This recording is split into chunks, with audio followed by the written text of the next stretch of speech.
Students, कैसे हैं आप सब लोग।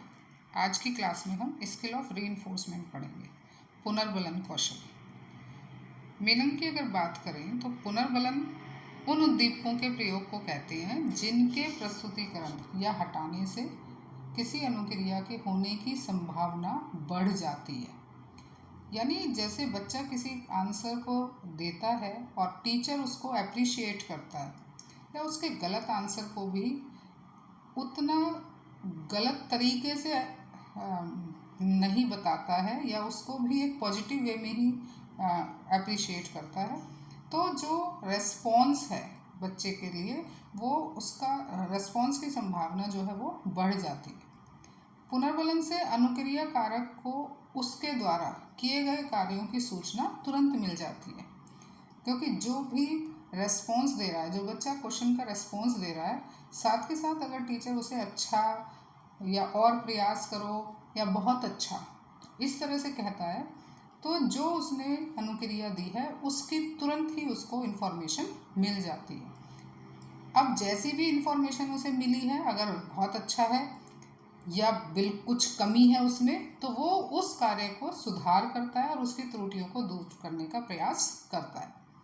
या दूसरे शब्दों में अगर हम कहें कि शिक्षक का वह व्यवहार जिससे छात्रों को पाठ के विकास में भाग लेने हेतु प्रश्नों के सही उत्तर देने व सही विचार व्यक्त करने हेतु प्रोत्साहन देना ही प्रबलन कहलाता है।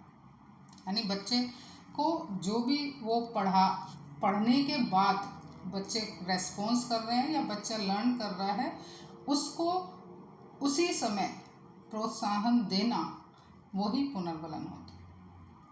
अब इस पुनर्बलन की इम्पॉर्टेंस को अगर हम देखते हैं तो इम्पॉर्टेंस में पहला क्या है, ये छात्रों के अपेक्षित व्यवहार को दृढ़ करना। यानी टीचर जो व्यवहार बच्चे से चाहता है या जो रेस्पॉन्स बच्चे से चाहता है वो पुनर्बलन के द्वारा एक तरह से मजबूत होता है। कक्षा में छात्रों की अधिक से अधिक सहभागिता बढ़ाना, बच्चे की जो पार्टिसिपेशन है क्लास में वो ज़्यादा से ज़्यादा बढ़ाना, छात्रों को अवांछित व्यवहार से मुक्त करना। अवांछित यानी जिसे टीचर नहीं चाहता है, जैसे हर किसी टीचर का, प्रत्येक टीचर चाहता है कि उसने कक्षा में जो पढ़ाया है बच्चा उसे समझे और उसका पॉजिटिव रिस्पॉन्स दे।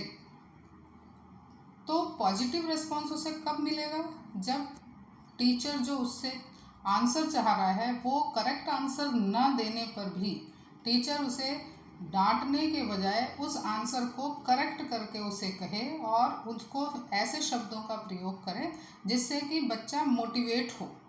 सपोज़ किसी बच्चे ने आंसर गलत दिया है तो उसे ये कहने के बजाय कि नहीं आप ऐसा नहीं कर सकते हो, उसकी जगह अगर ये कहे कि नहीं आपका ये आंसर थोड़ा ठीक है, आप इसे और अच्छा करिए या और इसमें सुधार की आवश्यकता है, तो ये आंसर सुन के बच्चा जो है वो आगे उस प्रश्न में या उस आंसर में जो त्रुटि है उसे सुधारने की कोशिश करता है।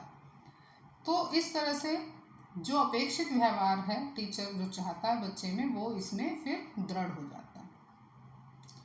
Types of reinforcement. रीइंफोर्समेंट की दो टाइप्स होती हैं, पॉजिटिव रीइंफोर्समेंट और नेगेटिव, सकारात्मक और नकारात्मक। पॉजिटिव रीइंफोर्समेंट जिसमें बच्चे को रीइंफोर्स किया जाता है पॉजिटिव शब्दों के साथ। ये पॉजिटिव रीइंफोर्समेंट भी फर्दर दो तरह का होता है, वर्बल और नॉन वर्बल, और ऐसे ही नेगेटिव रीइंफोर्समेंट भी दो टाइप का होता है, वर्बल और नॉन वर्बल। वर्बल यानी शाब्दिक और नॉन वर्बल यानी अशाब्दिक। वर्बल अगर हम किसी बच्चे को रीइंफोर्स करते हैं तो उसमें हम गुड, वेरी गुड, एक्सीलेंट इस तरह के शब्दों का प्रयोग करते हैं। नॉन वर्बल जो अशाब्दिक, जिसमें शब्दों का प्रयोग नहीं करते, हम गेस्चर के थ्रू या अपने टीचर अपने एक्शंस के थ्रू बच्चे को मोटिवेट करता है, जैसे स्माइल देकर या शेकिंग द हेड, अपने सिर को हिलाकर, अगर उसका आंसर सही है तो सिर को हिलाकर उसको रीइंफोर्स करता है। नेगेटिव रीइंफोर्समेंट भी दो तरह का, वर्बल एंड नॉन वर्बल। अब यहाँ पर एक बात ये ध्यान देने की है कि बच्चे को रीइंफोर्स करना है, नेगेटिव रीइंफोर्समेंट को भी पॉजिटिव वे में करना है। यानी अगर बच्चा गलत आंसर देता है तो वर्बली आप उसे हराश शब्दों में हार्श वर्ड्स नहीं यूज़ करेंगे। उसके लिए आप वहाँ पर इसे ये कह सकते हैं, it is wrong, sit down. या नॉन वर्बल में कभी कभी बच्चे को हम आंखें दिखाकर भी उस एक्शन को, जो उसका गलत एक्शन है, उस पर रिएक्शन देते हैं। तो ये नेगेटिव रीइंफोर्समेंट है। कंपोनेंट ऑफ रीइंफोर्समेंट की बात करते हैं। तो कंपोनेंट यहाँ पर पहला कंपोनेंट है छात्रों के सुझाव का समर्थन। हमेशा रीइंफोर्समेंट में जब भी छात्र कोई सजेशन देता है या बहुत अच्छा सजेशन है, चाहे उसका सजेशन थोड़ा सा खराब है, फिर भी वहाँ पर दोनों तरह से उसको समर्थन उसका करना चाहिए। अगर उसके सुझाव में कुछ कमी है तो उसको कमी को बताकर उसे मतलब अपना समर्थन देना चाहिए। देन प्रशंसात्मक कथनों का प्रयोग। बच्चे ने जो भी कहा है तो उसके लिए एप्रिसिएशन जो है वो बहुत ही ज़रूरी है। अप्रिशिएट करना बहुत ज़रूरी है। इसलिए good, very good, excellent, keep it up, इस तरह के प्रशंसात्मक कथनों का प्रयोग करना चाहिए। हाव भाव तथा अन्य अशाब्दिक संकेतों का प्रयोग। टीचर अपने हाव भाव से या दूसरे भी नॉन वर्बल सिग्नल से बच्चे को रीइंफोर्स कर सकता है। देन छात्रों के नेक्स्ट है छात्रों के विचारों एवं भावों से अपनी सहमति प्रकट करना। छात्रों के विचारों से और अपने भावों से। बच्चे के अगर विचार सही हैं तो अपनी भावों से उसको एक तरह से एग्री करना उसके भावों को और उसको समर्थन देना। नेक्स्ट इसमें जो है वो है नकारात्मक अशाब्दिक कथनों का प्रयोग। हमेशा जो बच्चे का कभी कभी रेस्पॉन्स हमेशा सही ना होके गलत भी होता है, तो वहाँ पर हम नकारात्मक अशाब्दिक कथनों का प्रयोग करते हैं। जैसे सिर हिला दिया ना की फॉर्म में, तो ये अशाब्दिक कथन हुआ। देन छात्रों के सही उत्तर को श्यामपट्ट पर लिखना। छात्रों ने जो भी उत्तर दिया है उसको श्यामपट्ट पर या ब्लैक बोर्ड पर लिखना। Use of reinforcement skill. Generally देखा जाए तो टीचिंग के दौरान एक टीचर रीइंफोर्समेंट स्किल को मोस्ट प्रोबेबली ऑल लेवल पर यूज़ करता है। जैसे आप इंट्रोडक्शन लेवल पर प्रस्तावनात्मक स्तर, यहाँ पर क्या है, टीचर प्रश्न पूछता है बच्चे से, बच्चा अगर उस प्रश्न को सही आंसर देता है तो वहाँ उसे रीइंफोर्स करना चाहिए, वो गुड या वेरी गुड बोलता है।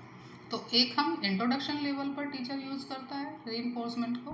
विकासात्मक स्तर पर भी रीइंफोर्समेंट को यूज़ किया जाता है। विकासात्मक जब टीचर अपने कंटेंट को आगे बढ़ाने के लिए डेवलपमेंटरी क्वेश्चंस उससे पूछता है तो वहाँ पर भी रीइंफोर्समेंट स्किल का यूज़ होता है।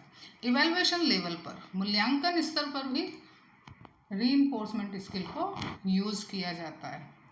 जब बच्चे का जब पढ़ाने के बाद इवैल्यूएशन करता है टीचर, तो वहाँ पर भी वो रीइंफोर्स को यूज़ करता है।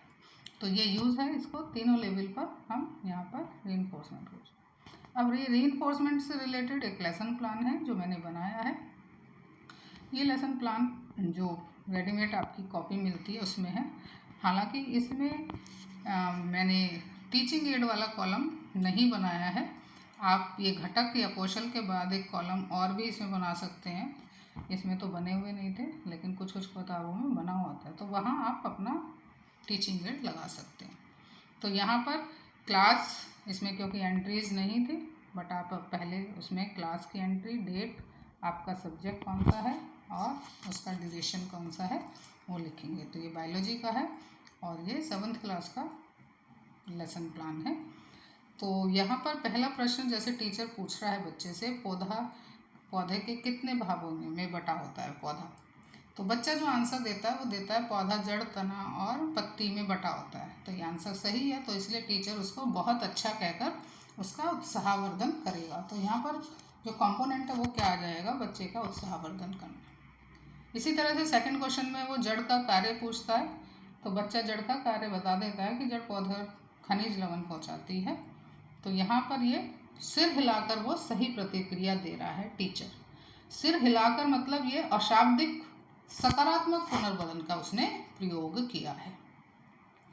नेक्स्ट क्वेश्चन बच्चे से उसने पूछा है, सबसे बड़ा सुंदर भाग कौन सा होता है। बच्चा सबसे सुंदर भाग फूल और पत्ती बता रहा है, तो इसमें क्योंकि फूल सही आंसर है, पत्ती सही आंसर नहीं है, तो यहाँ वो उसको आंसर को, बच्चे के आंसर को टीचर करेक्ट करेगा कि नहीं, केवल फूल ही सही उत्तर है। तो यहाँ पर क्या है, नकारात्मक पुनर्बलन का प्रयोग किया गया। तो इस तरह से क्वेश्चन पूछकर आप जिस तरह का आंसर बच्चा दे रहा है वो उसी के अकॉर्डिंग उसको रीइंफोर्स कर सकते हैं। टीचिंग एड के उसमें आप यहाँ पर एक पौधे का फूल के साथ एक डायग्राम बनाकर या उसको फ़ोटोकॉपी कराकर उसमें प्रिंट निकलवा के यहाँ पर लगा सकते हैं।